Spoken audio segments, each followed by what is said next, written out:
Have you ever made a shaker card? I'm making one today using the new Pop-Up Petals stamp set and matching dies, and it is adorable. Now, the thing I'm using to make this is one of our scrapbook kits, and I have discovered how much I love these kits. They contain tons of printed paper, lots of little ephemera dies that you can just punch out and use to decorate your projects, and just everything you need. You don't even need to scrapbook. I don't even scrapbook.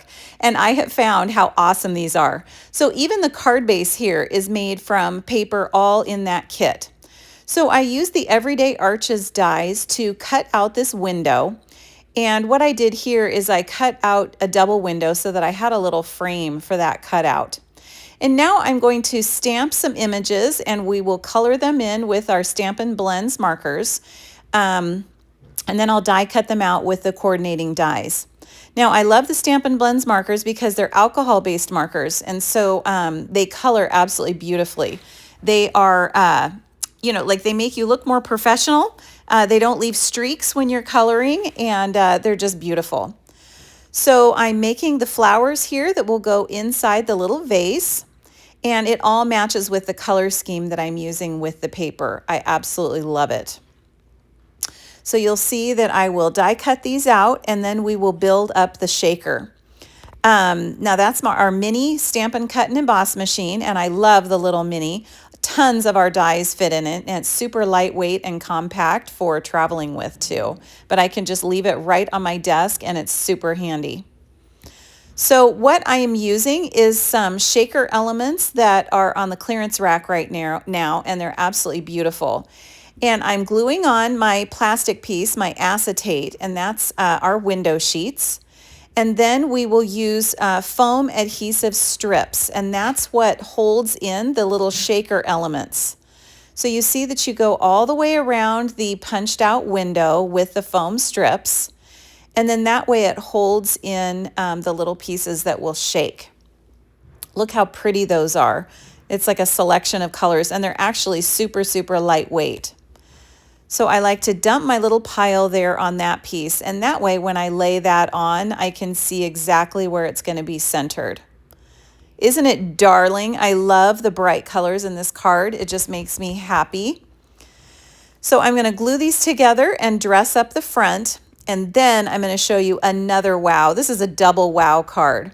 So this piece is going on the inside of the card, and the Pop-Up Petals have these pop-up dies that create a pop-up section on the inside of the card. It's fantastic.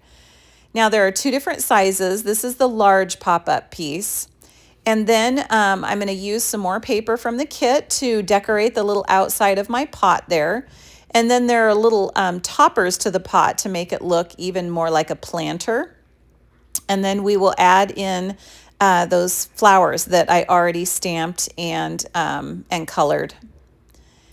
And so we have the shaker element on the outside, the pop-up flowers on the inside. I mean, wouldn't you die to get this in the mail? I would love that. So we're going to stamp the sentiment and glue this on the inside of the card. Now you'll see the way that I like to glue it is I like to glue one side down first, and that way you know it's centered and adhered. And then after that, I put the adhesive on the other side, and that makes it so that it is just perfect. It fits perfectly. So see, you just kind of lay it in there, smash it down, make sure it's nice and adhered, and then you put the adhesive on the other side. And it lines up fantastic. It's wonderful. I love the whole thing. So I'm using this set in my December card club, and I just think that it's darling. So I'm also using this braided trim. This is also on the clearance rack, and I love pulling it apart. We'll just use a few strands of it here and tie it in a knot and add it to the front of the card. Now this card is so fat and chunky that it definitely will need extra postage, or it will need to be given in person. So the smile sticker is from the kit. I love the whole thing. You can get all the details and links on my website. Head on over to madetocreatewithlisa.com, and I hope you love this card.